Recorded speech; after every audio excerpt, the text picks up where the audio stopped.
Hello, folks, and welcome back to the Cutline podcast, a golfing podcast brought to you by the TAB. It's 2022. I'm back. My name is Karl Tylee. Paul Malnati is here with me in studio. Paul, how are you? Happy New Year, all of that? Yeah. Happy New Year to all our potties out there. All our listeners? Yeah. That's Four of them? only 3 today. Yeah. It's great to be back. It is. Refreshed. I'm excited for this one. Yeah. It's looks like we're going to have a big year this year.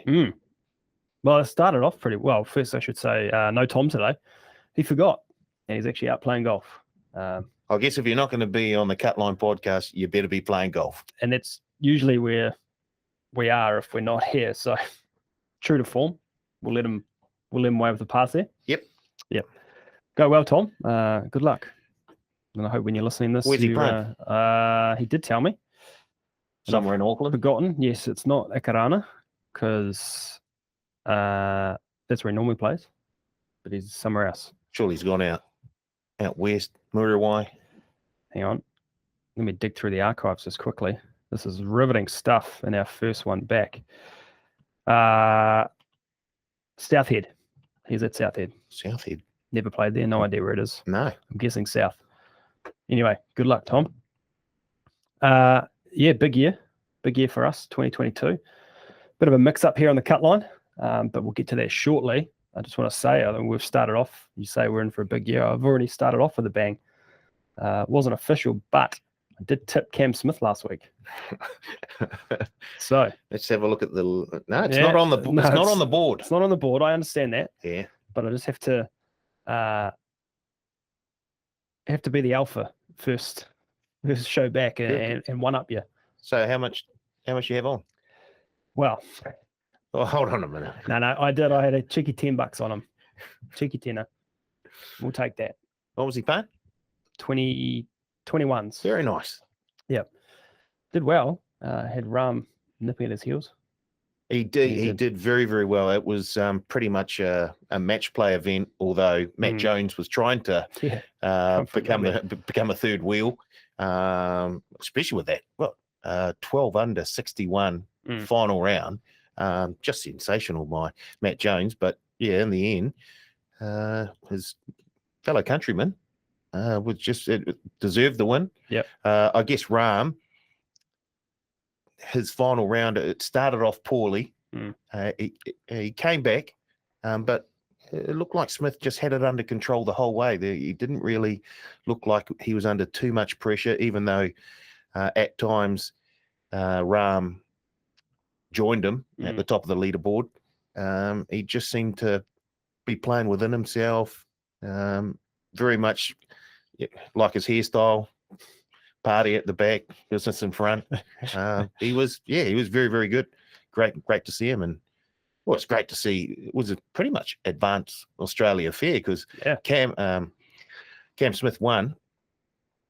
Who was it? Was it Matt Jones third. And then another couple in the top 10. Top 10. Cam Davis. Yep. And Leishman. Yeah. So Australians right to the front.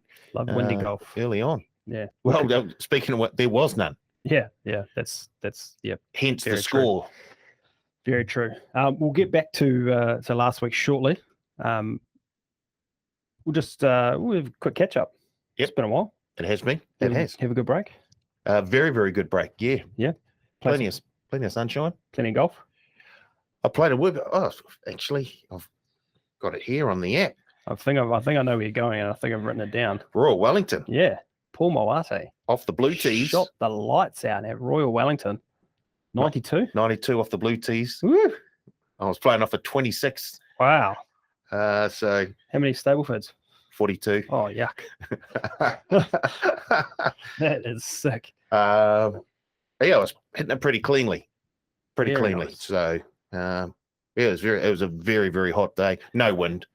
You're very lucky you only had 42 Stablefoods. I imagine your handicap would have come down a point. 0.9. Oh, there you go. If you had 43 Stablefoods, it's considered a super round, and you get docked 2 points off your handicap immediately. 2. That's legit. Yeah. Because someone was trying to explain it to me afterwards when we were having a couple of beers. He's having a look and he's going, oh, because you were that much under, that's an automatic 1 stroke off your thing. And then you also get the point, whatever it is. And I was going, oh no. Maybe that's the 43. I've got a couple of tournaments coming up where I don't really want to be dropping down. But no, it only came down 0.9. But yeah, Royal Wellington was sensational, Nick. Nice. Lovely course. The blue tees are a wee bit further back from the white tees. So for someone like me who doesn't hit a long way, just to make the fairway was good on most occasions. Yeah. So what about you? Wow, Paul. Wow. Wow, Paul. For anyone that cares, and I can't imagine there are many that do. But I finally broke par, Paul. Whoa. 2 under at Martinborough. And it was nice of you to come all the way over to party with us that night and celebrate. Oh, gee. Paul and I had a few beers to bring in. It wasn't even bringing the new year. It was before the new year, but it was to celebrate a milestone for Karl Tiley. 2 under. Never in doubt. Started birdie and just cruised. Got to 3 on 11 and then bogey 12 and then hung on. That's fantastic. Yep. The fairways must be pretty firm. You get a wee bit of run there at this time of the year, I would have thought. It was a couple of weeks ago now, so I imagine they're a lot harder now. There's still a bit of green in them when we were playing. And you start 2 par 5s, and I'm guessing that both par 5s are, if you knock it off the tee okay, I'm guessing that they're quite reachable for you in 2. Correct. Yes. We haven't given him a shout out for a while on this podcast, but my old man Al, he's one up to me. Oh, fantastic! This is a story I really want to hear. It's not 2-3 days after I broke par, so I broke par on a 72, on par 72. It's 2 under, shot 70. He went 3 under. No, 3 under on a par 72, shot 69. First time he's ever broken par. Oh, brilliant! Unbelievable. What course? At least I did his home course in Australia. Nice. They're 27 holes, and they've got I think he played 10 through 18, then 19 to 27. Gee. So, sick. That's great. Yeah. Great news. Wow. Well done. I did it first. Big Al. And Tom played some good golf too. He had a 74 at Akarana the other week. And he's now into single-figure handicappers. Wow, 9.3. So the Cutline boys are flying heading into 2022. There's going to be a bit of change this year with the format. With the format, we may have teased it last year. I can't remember. Mm-hmm. We're not looking at covering every event this year like we did last year on the PGA Tour. We're looking at the standout events across all 3 tours this year. Give you guys listening a bit more to consider and a bit more to bet on, I guess. It's almost like we've gone sort of supermodel mode, where we don't get out of bed for anything less than $1 million purse or something like that. Fair income. Supermodel mode. I like that. Yeah. That's what we'll call it. There'll be a mix of the PGA Tour, the DP World Tour, which is formerly known as the European Tour, and of course the LPGA. Doing the calendar, there is a lot more big events. I would consider big events for the LPGA than there is the DP World Tour to start the season anyway. So, yeah, they're not this weekend. They're next weekend in Florida, I think. Tournament of Champions. Yes. Yeah. Defending champ. I think it's one of the Quarter sisters. Yes, Jessica, I think. Yeah, the other sister. The other one. But anyway, we'll get to that right. when it comes up. Bit of a change to betting this year too. Very similar to what we'd already started. We've got $100 each for 5 bets. Can put that $100 wherever you like across 5 bets, but we will still give some tips in terms of a best bet, a mid-tier, and a roughie for everyone to consider. Yeah. But if you like, you can put your whole 100 on your best for our competition purposes. Does that sound good? Big time. And speaking of the competition, let's have a quick look. I think where we left off was the DP World Tour Championship. And I'm not sure we've done one since. So I had a quick look at the results. And you and Tom did all right. Yeah. You were plus 75. Well, we jumped on Rory McIlroy, first round leader. And I had him to win. Did not happen. He played very, very well that first round. Was it the rip shirt? Yes. It was the rip shirt. Yep. He blew it. Yeah, and Tom plus 220. Yeah, well, he had, was it Bobby Mack? Bobby Mack. Top 5, top 10. Rory, first round leader, and something else maybe. There was another top 5 or top 10er that he had in Dean there. Burmester? It could have been, actually. Oh, I've got it right here. He had... Who's that? Oh, that's you. I was just thinking. I was minus 55, just in case the punters care. Yeah. Dean Burmester for a top 10 finish. Bobby Mack for a top 5 and a top 10. And, of course, Rory McIlroy for a first round lead. So with that, it kind of brings everyone back into the running. Do we continue this, right? We might as well. We've got our own little super season. We'll take a vote. It's a democracy. I'm all for continuing. Me too. Okay, there's two. That's Tom. He's not here, so it's carried. Okay. We continue. So current standings. Tom in last place. He's catching the pack though. Minus 167.17. This is through 14 events so far. 14 weeks, 15 events, I think. Paul in second place, plus 212.50. Karl, plus 345.75. So it's all pretty tight there, given Jagger winner. You can jump up pretty quick when it comes to golf betting. You can also lose a lot very fast. Jagger winner, yeah. Hold that thought. Jagger winner. I like that. Yeah. I mean, I could add my total from last week here, and I'd be plus 545.75. Yeah, it's got to be an official round, though. Yeah, I thought so. Okay. Yeah. I might just put in a little asterisk next to that. Well, yeah. You are the Barry Bonds of this podcast. I'll take that. Yeah. I'm a big fan of Barry and his work. All right. Let's get back to last week. We probably covered most of it. It was like Cam Smith won his fourth official PGA Tour win.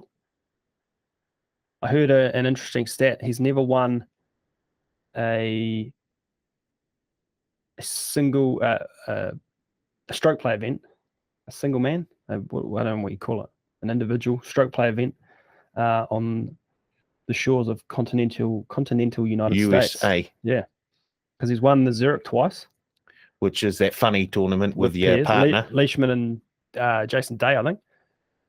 And then he won at Kapalua, and he's a former Sony Open winner. He doesn't mind Hawaii. Yeah, big fan.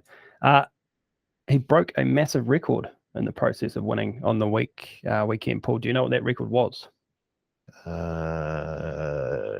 Is it a scoring record? It is a scoring record.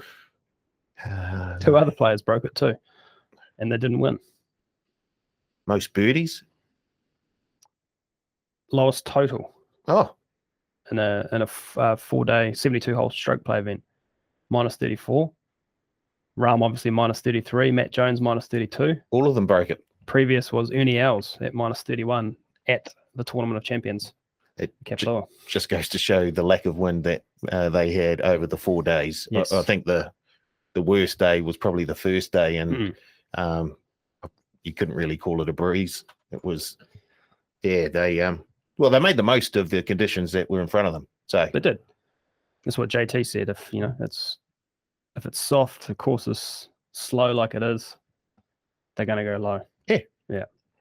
How about this for a season or some results so far? Jon Rahm win at the US Open, 7th, T3, 3, T9, T1 in terms of 72-hole score at the Tour Championship. Miscut, T17, miscut 2. He's going all right. That is some serious form. He's going all right. Before that, there's another 3, 4 top 10s within a 6 tournament span. How has he not won more? He's certainly seen it like a beach ball. Oh, man. It's just, I guess he's just so not temperamental, but he can sometimes let his emotions sort of get on top of him, it seems. When things are going well, it just flows along. Yeah. But if he has a wayward tee shot or, he gets a nasty bounce, it can sort of play on his, well, it seems to play on his mind a wee bit more than it probably should. Bit like you and I. Oh, gee. It plays on my mind when I hit it down the middle of the fairway. How did that happen? Oh. Anything more from Kapalua? Not really. Bryson wasn't wearing a stupid hat. He was wearing a normal hat. You see that? Yeah, I'm glad you brought that up because I bought one of them. What? The stupid hat? Yeah. Oh, sorry, mate. Oh, so put my foot in it. No. I'm glad. I've bought it because he's giving it away. Okay. Yeah. That's all right. So it's a cool now. Yeah. Yeah, all right. Sorry. One thing I have seen that I think you will like, you may have seen it too, doing the rounds on social. Let me just find it here. A 20 handicapper. Oh, a man after my own heart. He might be the greatest golfer alive at the moment. I'm just going to pull up his scorecard here. And for those listening, you may have already seen this. Do you know what I'm talking about, Paul? He's playing in Ireland, an Aussie, and he got a hole in one.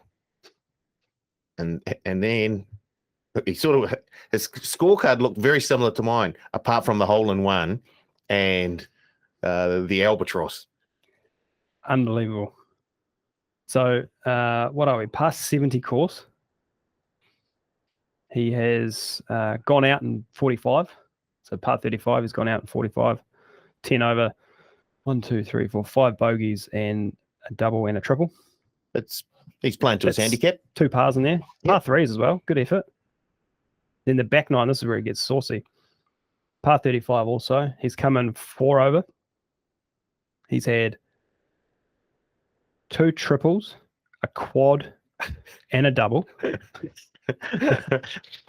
A par as well. 3 pars, a 1, hole in one, and an albatross, as you say, on a par 5. That is wild, is it not? That's a roller coaster. Wow.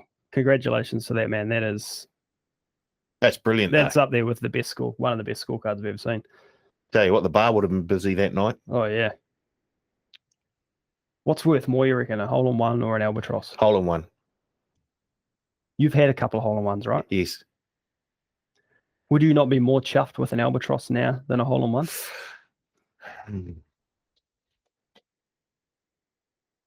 How many people do you know have had an albatross? I know 0. I've seen one guy hit the pin. I've never actually asked, so I don't know.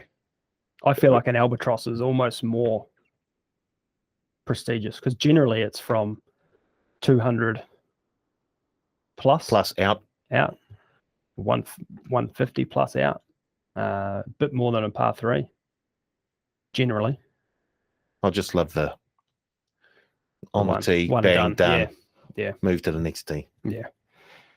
But no, I mean, getting a hole in one in a round is fantastic. Getting a hole in one and then an albatross as well. Triple, 1, double, triple, albatross. That is a wild 5-hole stretch. Love it. Anyway, a new little segment we're going to be looking at each week, the Kiwi Corner, until we come up with a better name. Just it is what it sounds like. We'll have a look around the globe at the different Kiwis in action, how they've gone in the last week, and what's doing and coming up. Yeah, and what they've got coming up. Yeah. Obviously, at this time of the year, there's not a lot of Kiwis. Not that we could find. No. I know Dan Hillier is still in the country.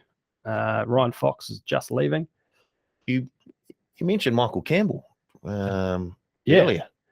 He's back in the winner's circle. I don't know how legitimate this is. Well, it seems pretty legitimate.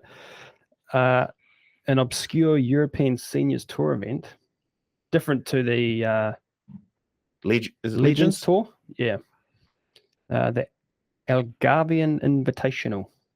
It's an event for pros and amateurs. You can enter up to a 14 handicap. So I could play this. You couldn't, unfortunately. Not me. But he won by 6 last week. I saw it. It's a weird one. I saw it. Only over 3 rounds? 3 rounds in 54 holes. I saw a photo on Instagram, but it's gone now. So did it actually take place? Well, we found that weird looking website that said it did, and you got the scorecard, but I'm not convinced. But for the purpose of this podcast, well done, Cambo. Yeah, well done, Cambo. Of course, I played with a couple of boys from the Titahi Bay Golf Club, which was Cambo's, I think, first golf club. Yep. Still a member there? Well, there's photos all over the place, to be fair. Yep. So, yeah. I'm pretty sure it's legit. His dad runs the place. Yeah. Big time. Yeah. Well done. Other Kiwis in action. The Australian PGA kicks off this week. It does. It's back after a 2-year hiatus. Thanks to COVID. Who was the last? Adam Scott was the last winner. Yes. Does he even play golf still? Gee, fair thank you. We've got a couple of Kiwis here, though. We do. Ben Campbell and Denzel Aramea, son of the great Alama. Campbell paying 71s, Aramea paying 81s. Yeah, there's a prohibitive favourite in that field. Big favourite, and probably for good reasons. European Tour star Minwoo Lee, $6.50. Yeah. Are you having some of that? No, I won't. You won't? No, I won't. I'll stay away from I the feel like this is a Nelly quarter at the Olympics type situation. Too short for mine. Oh, I'm all in. I'll put it all on Minwoo Lee. He is looking he's a standout in that field. Oh, that yeah. they've got there. Although a former major winner in the field. Who? Jeff Ogilvy. Oh, yeah. Nice. Good luck. It starts tomorrow for us. It does. Good viewing times. Excited. This is always a good time of year for golf when the Australian stuff is going. And it's at the Royal Queensland Golf Club. Yes, Queensland, yep. And being run alongside the WPGA Tour event. Oh, nice. I think there's a field of 24 women playing in that event. No Kiwis. I don't know. No Kiwis. Yeah.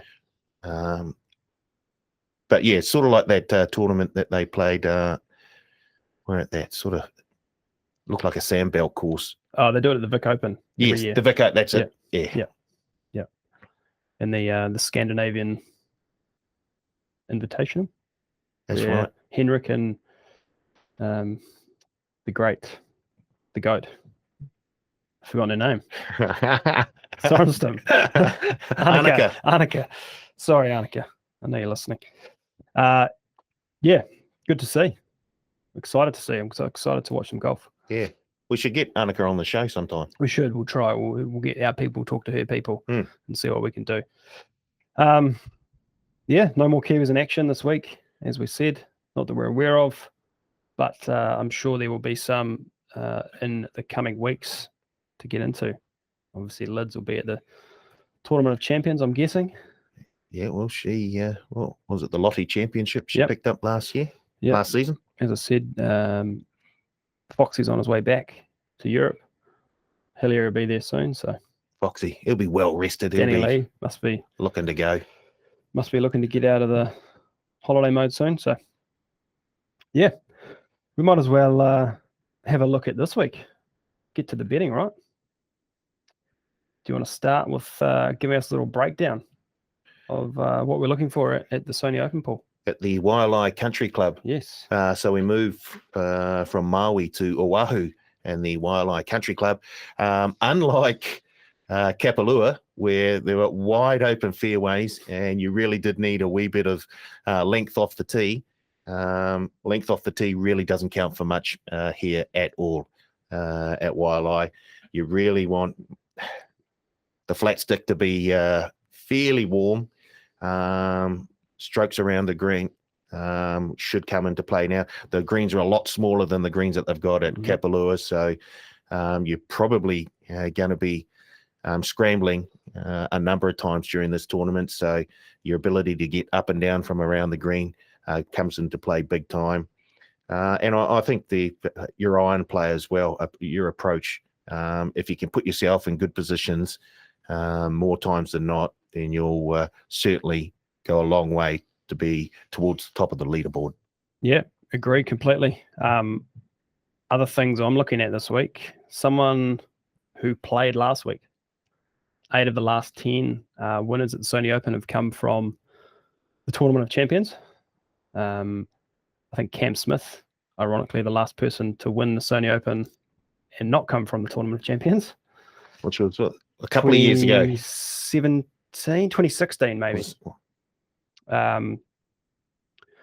As you say, the approach shots, I think shots between that 125 to 200, quite a big gap, a big marker there, but proximity from that distance is key.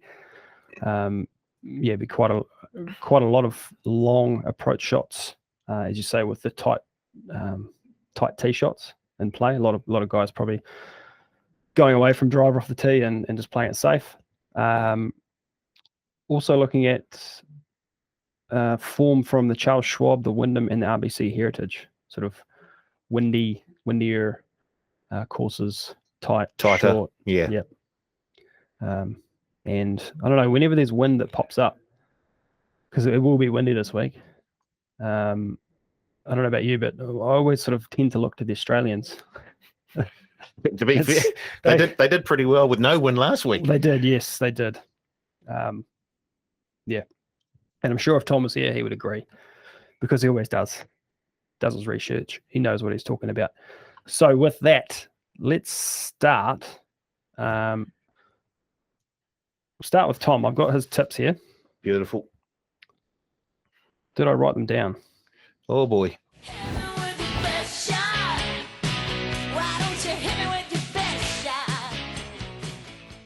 His best bet is Mark Leishman. He hasn't given a reason, but I'll follow that up because my best bet is Mark Leishman. Also, the Aussie 1-2 punch to start the year. Why not? He ticks a lot of boxes here for me. He, as I said, best bet. Against the field on this course, he ranks top 5 in strokes gained, total, ball striking, tee to green, and approach. He's 12th in strokes gained putting. Obviously played last week. As I said, he was T10. He also boasts T4 and a T3 finish at the Sony Open in the last 3 years. He has a T3, T4, and T10 in his last 5 starts. And in those 5 starts, his strokes gained total numbers haven't dipped below plus 0.76 and it peaked at plus 2.88. So huge amounts of strokes gained on the field in those 5 events. That sounds like what do you call it? A super round. A super round, yeah. If he gets his putter right, he will be up there this week. So what are we going to do? We'll say our bets and then we'll go back the money out afterwards, eh? Yeah, cool. All right, so who you got on top? I'm going with the defending champ, Kevin Na, at $26. He was 13th last week at Kapalua on a course that didn't suit him. We all know he's not that long off the tee. So to finish 13th at Kapalua suggests that he's in some very, very good form. As I said, he's a defending champ, so has form on the course. Over the last 6 months against the field, he is 3rd strokes gained around the green and 13th in strokes gained putting. So he's all his stats sort of point towards a good showing here. And coming off that top 15 at the Tournament of Champions, I think he's definitely worth a go. So Kevin, he's my top pick. Did you mention he's defending champ? Or did I miss that? That's a serious question. I might have missed that. Wow. Sorry. We've got a lot happening here.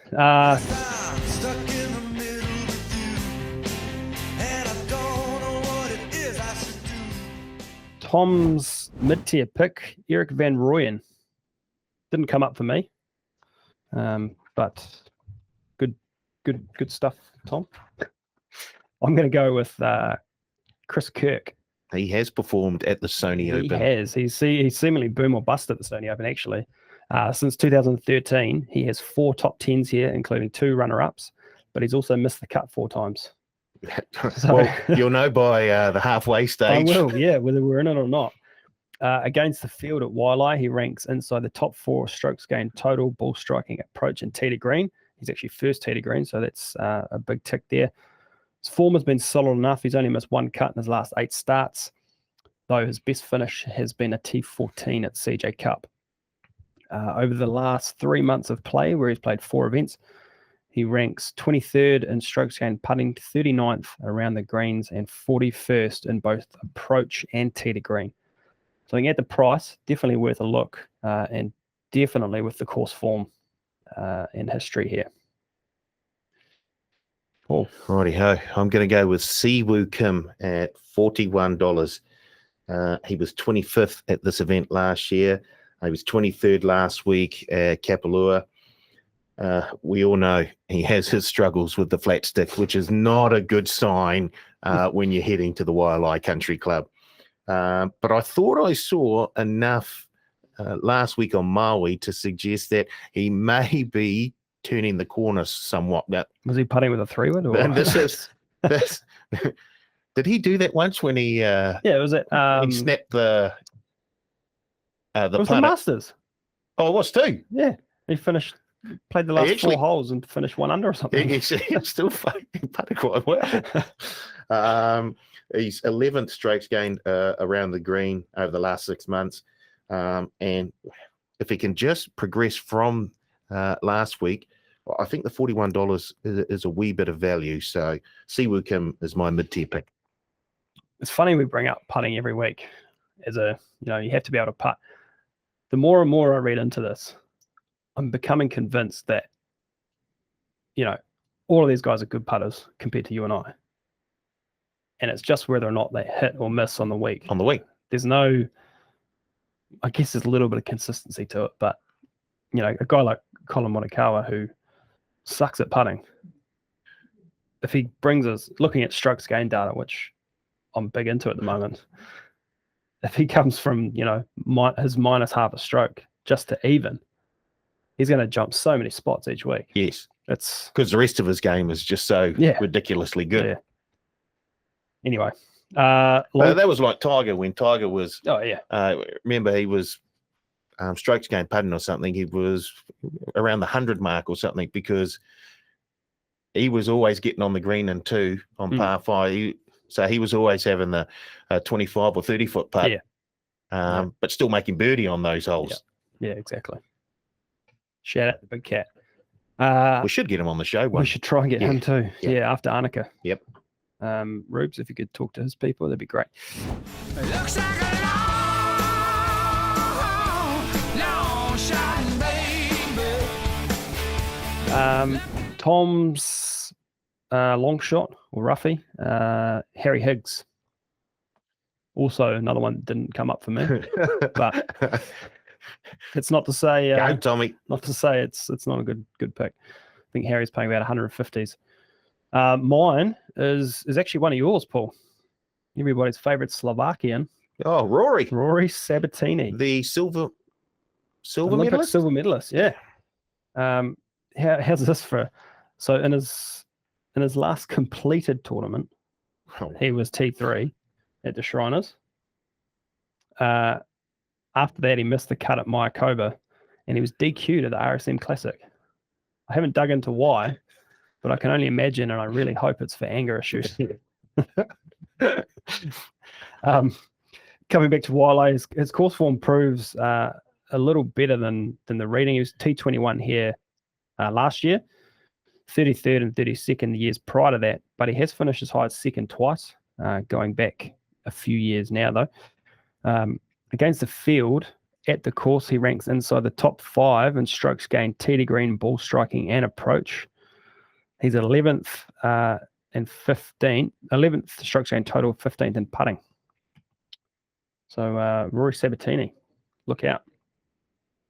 Now your roughie. Oh yeah, I've gone Peter Malnati at $151.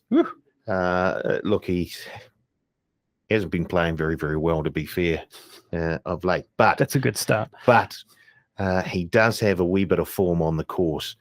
He's had 2 top 15 finishes over the last couple of years. Last year he was 14th, 2020 he was 12th.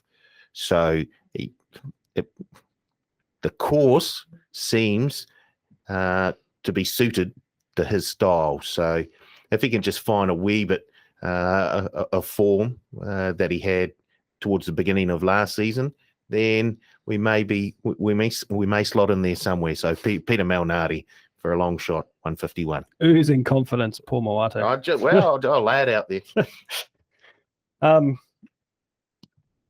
I'll quickly run through the Sharks picks this week as well. We might start doing that. Very similar. He has outlined how many? 1, 2, almost the whole field here. 3, 4, 5. He's got Cam Smith, which I wouldn't be surprised to see him go back to back, but at that price, very short. Mark Leishman, Sungjae Im. Did he come up for you at all, Sungjae? He did. He's probably the best Asian putter on tour. But when you've got players like Siwoo Kim and Hideki Matsuyama, it's not hard. It's not hard to beat. But he was just a wee bit short for mine. Yep. Funnily enough, he's gone Chris Kirk and Rory Sabatini too. Alrighty. Let's have a look at where the money's going this week, or where our money's going this week. And I'll start with Tom. I've got his here. I've just realized he's only given me 4 bets. That's all right. Good. I guess we'll change it up to 5. Up to 5 bets. I've only got 4 bets as well. Okay. All right. No one reads the rules. That's fine. You do this stuff, for the better of the team. And when Tom's back next week, we'll be right on. Bloody hell. 4 or 5. Anyway, $20 on leash to win. $40 on leash. So $20 to win at, he's coming to 19s, which is a bit sick. He was 21s earlier. He is $19. Yeah. So 20 to win at 19s, 40 to for a top 10 at $3.20. And then $20 on Eric Van Rooyen, top 10 at, where is Eric? $9. And $20 on Harry Higgs, top 10 at a lot. $13. So there's Tom's picks. You want me to go next? Yeah, you go. Alrighty. I'm going to go 20. No, 10 to win on leash at 19s. 20 a top 5 at $5 for leash. And 50 a top 10 for leash at $3.20. So I'm all on Mark Leishman here. Then I will also go $10 on Chris Kirk, top 10 at $7.50. And then we've got a wee tournament match bet multi. Something we haven't seen on the cut line for a long time. 3 legs. Chris Kirk versus Brian Harmon. I'll take Chris Kirk. Hideki versus Webb. I'm taking Hideki. Whoa. Yep. And Leash versus Sungjae. I'll take Leash. $10 on those 3 at $7.77. All the 7s. Yep. So looking for a big week out of Mark Leishman. Otherwise, I will be losing it all. What about you, Paul? I'm going $10 to win on Kevin Na at 26. I'm going $25 on Kevin Na top 5 finish at $6.50. I'm going $25 on Siwoo Kim top Asian at $7. And I'm going $40. I was tempted to take this guy as my roughie, but I've just decided to take him as top European, Stephen Jaeger at $7. $40 on Stephen Jaeger at 7s. Competing directly with Peter Malnati in the European Malnati's American. Was he? Yeah. Well, there we go. He's competing directly with some Slovakian and the top Europeans. Of course, yes. Yeah. Well, it's hard to get these things right, They keep jumping ship and changing. Oh, Rory. Rory does. Watch out for the power plays when they come out too. Yes. We've been talking to the bookies in the off season, and we're going to have some cut line power plays with all of our tips, some involved in some way or some form. Don't quite know what it's going to look like or what sort of prices, but we've asked for some good ones. So it is currently 11:42 on a Wednesday. I'm told they should be up this afternoon. Yeah, look out. So rip in, get into it. I'll be surprised to see what they come up with. Yeah, it'll be good. I'll be putting some money on those too. This is probably us for week 1. Boom. He's back into it. Yep. Very nice. When's our next one? Good question. Next week, I think. There's a big European Tour event. Oh, and of course the LPGA. And the LPGA. Yeah. Yep. So probably more focus on those two next week. It's the big Dubai, the European next week. The old European Tour. The new European Tour. DP World Tour. Yes. Yeah. Yep. So, yeah, look out for that. Paul, thank you. Thank you for joining me. No, it's been... Tom, thanks. Oh, yeah. No, Tom. Keep the head down, Tom. Swing through the ball. Swing through the ball. Hands first. To everyone out there, thank you for joining us. Our first episode back for 2022 on the cut line. And as I say, we will be back next week. Boom. Cheers.